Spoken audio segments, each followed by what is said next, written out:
Hello everyone, welcome back to Arunodayam Creations. Today we are going to start a new chapter, that is heredity. Heredity from parent to progeny. Heredity chapter start చేసుకుందాం. Parent to progeny. Progeny means offspring. So parents నుంచి పుట్టే పిల్లలు plants, animals, human beings ఎవరిలో అయినా సరే parents నుంచి produce అయ్యే living ఆర్గానిజమ్స్ని ప్రోజెనీ ఆర్ ఆఫ్ స్ప్రింగ్స్ అని పిలుస్తాం. సో హెరిడిటీ అంటే ఏంటి అంటే it is a process of passing characters from parents to offsprings. So parents నుంచి క్యారెక్టర్స్ ఆఫ్ స్ప్రింగ్స్కి పిల్లలకి పాస్ అయ్యే ప్రాసెస్ని హెరిడిటీ అని పిలుస్తాం. హెరిడిటీ అయితే how this process has taking place in organisms. So ఆర్గనిజమ్స్లో ఇలా పేరెంట్స్ నుంచి పిల్లలకి క్యారెక్టర్స్ ఎలా ట్రాన్స్ఫర్ అవుతున్నాయి అన్న దాని గురించి ఈ లెసన్లో మనం చదువుకుంటాం అనమాట. And we are also going to learn about some scientists who conducted their research works on heredity. Heredity మీద కొన్ని రీసెర్చ్ వర్క్స్ కండక్ట్ చేసిన సైంటిస్టుల గురించి అండ్ లాస్ గురించి తెలుసుకుంటాము. And we are going to learn about evolution process also. So new organisms ఎలా produce అవుతాయి, evolution ఎలా జరుగుతుంది అనే విషయాలు కూడా we are going to learn in this lesson. At present in this video we are going to cover only introduction part. So ఈ chapter introduction part వరకు ఈ వీడియోలో కవర్ చేస్తున్నాను చూడండి. See we have myriad forms of living organisms on this earth. So ఈ ప్రపంచంలో మనకి myriad means different varieties of living organisms are present on this earth. చాలా వెరైటీస్ ఆఫ్ లివింగ్ ఆర్గానిజమ్స్ ఉంటాయి. ప్లాంట్స్లోనే చాలా వెరైటీస్, యానిమల్స్లో మళ్ళీ చాలా varieties, so human beings, insects. So ఇలా different varieties of living organisms are present in this world. If we observe them, మనం ఆ లివింగ్ ఆర్గానిజమ్స్ని కనుక అబ్జర్వ్ చేస్తే we can find similarities and dissimilarities among them. So ఈ living ఆర్గానిజమ్స్ని కనుక మనం కంపేర్ చేసి చూస్తే వీ కెన్ ఫైండ్ సిమిలారిటీస్. మనకి సిమిలారిటీస్ కనిపిస్తాయి, పోలికలు కనిపిస్తాయి. At the same time dissimilarities కూడా కనిపిస్తాయి. సో ఎగ్జాంపుల్గా చెప్తున్నాను. For example your classroom has nearly 35 to 40 members students ఉంటారు. So if we compare one among others, so ఒకరిని కనుక మనం కంపేర్ చేసుకుంటూ వెళ్తే వీ హ్యావ్ సిమిలారిటీస్, మనకి సిమిలారిటీస్ కనిపిస్తాయి. సో ఎవ్రీ స్టూడెంట్కి 2 eyes, 1 nose, 2 hands, 2 legs కనిపిస్తాయి. సో అవన్నీ సిమిలారిటీస్.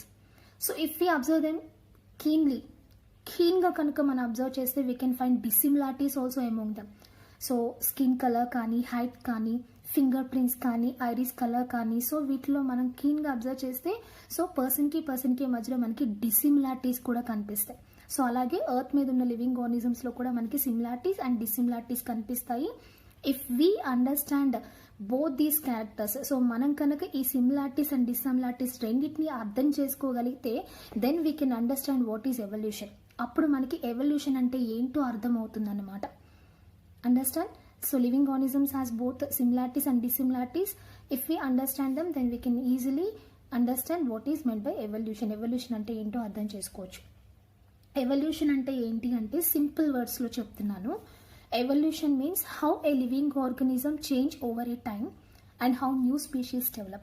సో ఒక పీరియడ్ ఆఫ్ టైంలో లివింగ్ ఆర్గానిజమ్స్లో ఎంత చేంజ్ వచ్చింది, ఆ చేంజ్ వల్ల how new species are produced, కొత్త స్పీషీస్ ఎలా ప్రొడ్యూస్ అయ్యాయి అన్నదాన్నే ఎవల్యూషన్ అంటారు. సో కొంత టైంలో లివింగ్ ఆర్గానిజమ్స్లో ఎలాంటి చేంజెస్ వచ్చాయి, ఆ చేంజెస్ వల్ల ఆ లివింగ్ ఆర్గానిజమ్స్ కొత్త స్పీషీస్గా ఎలా డెవలప్ అయ్యాయి అని చెప్పడాన్ని ఎవల్యూషన్ అని పిలుస్తాం.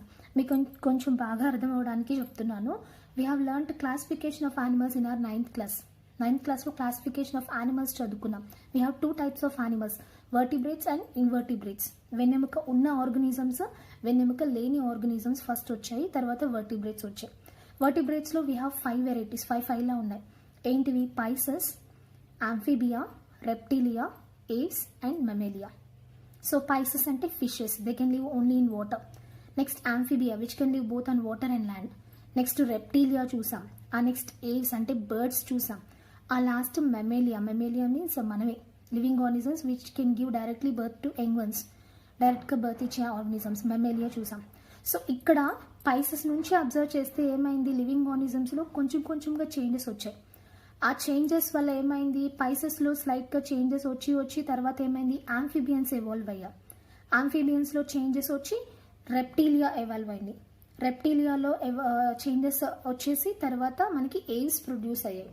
ఏజ్లో చిన్న చిన్న చేంజెస్ జరిగి లాస్ట్లో మనకి మ్యామల్స్ వచ్చాయన్నమాట. సో అలా లివింగ్ ఆర్గానిజమ్స్ కొన్ని సంవత్సరాలు, కొన్ని వేల సంవత్సరాలు పడుతుందన్నమాట ఇదంతా జరగడానికి. సో ఇంత టైంలో లివింగ్ ఆర్గానిజమ్స్లో ఎలాంటి చేంజెస్ జరిగాయి, సో ఆ చేంజెస్ అన్నీ కలిసి హౌ స్పీషీస్, న్యూ స్పీషీస్, కొత్త జాతి ఉన్న ఆర్గానిజం ఎలా డెవలప్ అయింది అని చెప్పడాన్ని we can call that as evolution అని పిలుస్తాం. అయితే is evolution a slow and steady process or a quick jump process? So ఎవల్యూషన్లో స్లో ప్రాసెసా లేదా క్విక్ జంప్ అంటే ఫాస్ట్గా జరిగిపోయే ప్రాసెస్ అని అడుగుతున్నాడు. Definitely it is a slow process and steady process. So ఇప్పుడే చెప్పుకున్నాం, పైసెస్ నుంచి మమ్మేలి ఎవాల్వ్ అవ్వాలంటే it took a million of years. ఒక స్పీషీస్ డెవలప్ అవ్వాలంటే మనకి చాలా సంవత్సరాలు పడుతుంది. అలాంటిది కొత్త ఫైలా తయారవ్వాలంటే మనకి చాలా వేల సంవత్సరాలు పడుతుంది అనమాట, లక్షల సంవత్సరాలు పడుతుంది అనమాట. So evolution is a very slow and steady process. చాలా స్లోగా జరుగుతుంది అనమాట ఎవల్యూషన్ అనే ప్రాసెస్. అయితే is it just about change and producing something new and different? అంటే ఎవల్యూషన్లో కొత్త ఆర్గనిజమ్స్ ప్రొడ్యూస్ అవ్వడం అదే నా ఎయిమ్? కొత్త ఆర్గనిజమ్స్ ప్రొడ్యూస్ అవ్వాలి అందుకే నా ఎవల్యూషన్ జరిగేది అంటే no, there is another reason also.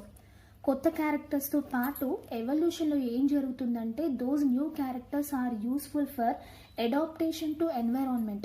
చుట్టూ ఉన్న ఎన్వైరాన్మెంట్కి అడాప్ట్ అవ్వడానికి ఈ న్యూ క్యారెక్టర్స్ అనేవి హెల్ప్ చేస్తాయి ఎవల్యూషన్లో. అర్థం చేసుకున్నారు కదా? ఎవల్యూషన్ అంటే కేవలం న్యూ క్యారెక్టర్స్ ప్రొడ్యూస్ అవ్వడం మాత్రమేనా, న్యూ స్పీషీస్ ప్రొడ్యూస్ అవ్వడం మాత్రమేనా అని అడిగితే కాదు. దీస్ న్యూ క్యారెక్టర్స్, ఏవైతే న్యూ క్యారెక్టర్స్ ప్రొడ్యూస్ అయ్యాయో అవి ఎందుకు హెల్ప్ చేసినాయి ఆర్గనిజమ్స్కి అంటే they are useful for adaptation to environment. చుట్టూ ఉన్న ఎన్వైరాన్మెంట్కి తగ్గట్టుగా అడాప్ట్ అవ్వడానికి హెల్ప్ చేస్తాయి అనమాట. బెస్ట్ ఎగ్జాంపుల్ వచ్చేసరికి we have learned in 9th class Charles Darwin Galapagos ఐలాండ్స్లో ఫించ్ బర్డ్స్ చదువుకున్నాం, గుర్తుందా? సో ఫించ్ బర్డ్స్ ఏం చేస్తాయి, according to the food available to them, ఏదైతే ఫుడ్ అవైలబుల్గా ఉందో వాటికి and according to the environment around them, చుట్టూ ఎన్విరాన్మెంట్ ఎలా ఉన్నది అనే దాన్ని బట్టి ఫించ్ బర్డ్స్ ఏం చేసేది, చేంజ్ దేర్ బీక్ స్ట్రక్చర్. వాటి బీక్ స్ట్రక్చర్ చేంజ్ అయింది కొన్ని సంవత్సరాలు అయ్యేసరికి. సో అలా ఎవల్యూషన్ అనే ప్రాసెస్ ఎందుకు యూజ్ అవుతుందంటే ఫర్ ప్రొడ్యూసింగ్ న్యూ స్పీషీస్, కొత్త స్పీషీస్ ప్రొడ్యూస్ అవ్వడానికి. And the new characters which are produced in these species are useful for adaptation to environment. ఎన్విరాన్మెంట్కి బాగా అడాప్ట్ అయ్యి and there are more chances for they survival. So తట్టుకుని environmental కండిషన్స్ని బ్రతకడానికి chances ఎక్కువగా ఉంటాయి అన్నమాట కొత్త స్పీషీస్లో. ఫర్ ఎగ్జాంపుల్ పైసెస్ చూసాం, fishes they can live only in water, వాటర్లో మాత్రమే బతకగలవు, they can't live on land మీద బ్రతకలేవు. బట్ మెమేలియా, ఆ పైసెస్ నుంచి ఎవాల్వ్ అయిన మమేలియా అంటే మనం వచ్చేసరికి వీ కెన్ లివ్, మనం బ్రతకగలుగుతున్నాం. ఎలాంటి ఎన్విరాన్మెంటల్ కండిషన్కైనా సరే అడాప్ట్ అయ్యి మనం కొత్త కొత్త డిస్కవరీస్ చేసుకుంటూ బ్రతకగలుగుతున్నాం, అంటే అడాప్టేషన్స్ చేసుకుంటున్నాం అన్నమాట. అంటే evolution is useful for production of new characters and also for adaptations also. అడాప్టేషన్కి కూడా యూజ్ అవుతుంది. నెక్స్ట్ టెక్స్ట్ బుక్ దగ్గర పెట్టుకుంటే మంచిది, మీరు పక్కన క్వశ్చన్స్ చెప్తున్నాను నేను. So how these new characters are produced? అసలు ఈ కొత్త క్యారెక్టర్స్ ఎలా ప్రొడ్యూస్ అవుతాయి లివింగ్ ఆర్గనిజమ్స్లో అంటే లాస్ట్ వీడియోలో చెప్పుకున్న మియోసిస్ ప్రాసెస్, సెల్ డివిజన్లో. So new characters are produced by chromosomal recombination. Chromosomal recombination during sexual reproduction. గుర్తుందా? ఇన్ మియోసిస్ ప్రోఫేజ్ లో we have chromosomal crossing over. Chromosomes ఇలా క్రాస్ ఓవర్ అయినాయి, గుర్తుందా మీకు? ఇలా క్రాస్ ఓవర్ అయినాయి. సో క్రాస్ ఓవర్ అయ్యి ఏం జరిగింది, exchange of genetic material has taken place. దీన్ని క్రోమోజోమల్ రీకాంబినేషన్ అని పిలుస్తాం. So because of this chromosomal recombination will get new characters. అసలు ఎవల్యూషన్ జరగాలంటే కొత్త క్యారెక్టర్స్ ప్రొడ్యూస్ అవ్వాలి. How these new characters are produce? ఈ కొత్త క్యారెక్టర్స్ ఎలా ప్రొడ్యూస్ అవుతున్నాయి అంటే due to chromosomal recombination. And new characters are also produced due to mutations. Mutations వల్ల కూడా కొత్త క్యారెక్టర్స్ ప్రొడ్యూస్ అవుతాయి. Mutations, new word for you, కొత్త వర్డ్ కదా మీకు. మ్యూటేషన్ అంటే ఏంటి అంటే a sudden heritable change in genes. మన క్రోమోజోమ్స్ మీద, డిఎన్ఏ మీద జీన్స్ ఉంటాయి కదా, any sudden change in the sequence of DNA. డిఎన్ఏలో ఏదైనా సడన్గా చేంజ్ వచ్చింది అనుకోండి and that change is heritable. ఆ చేంజ్ ఆ జనరేషన్తో ఆగిపోకుండా if it is passing to next generation, అంటే పిల్లలకి కూడా అదే క్యారెక్టర్ పాస్ అవుతుంది అనుకోండి, అప్పుడు దాన్ని మ్యూటేషన్స్ అని పిలుస్తాం. మ్యూటేషన్ ఎగ్జాంపుల్గా చెప్తున్నాను. For example this is a DNA. మీకు ఇంకా ముందు టాపిక్స్లో వస్తుంది. DNA has some bases, adenine, guanine, cytosine and thymine అని 4 బేసెస్ ఉంటాయి. Adenine, guanine, cytosine and thymine అనే 4 బేసెస్ ఉంటాయి. So adenine always pair up with thymine. Adenine ఎప్పుడు థైమిన్తో పెయిర్ అవుతుంది. Cytosine always pair up with guanine. గ్వానైన్తో pair అవుతుంది. So ఇలా జీన్స్ అనేవి 3 నైట్రోజన్ బేసెస్ని కలిపి ఒక జీన్ అని పిలుస్తాం. ఫర్ ఎగ్జాంపుల్ ఇలా 3 నైట్రోజన్ బేసెస్ని కలిపి ఒక జీన్ అని పిలుస్తాం. TAC అనే ఆర్డర్ ఉంది. ఇప్పుడు దీన్ని ఒక జీన్ అని పిలుస్తాం. ఫర్ ఎగ్జాంపుల్గా చెప్తున్నాను, TAC అనే ఆర్డర్ ఉన్న gene it is responsible for long silky hair అనుకుందాం. మీకు లాంగ్ సిల్కీ హెయిర్ కావాలి అంటే మీ డిఎన్ఏ మీద TAC అనే ఆర్డర్లో జీన్ ఉండాలి. ఇలా ఉండాలి జీన్.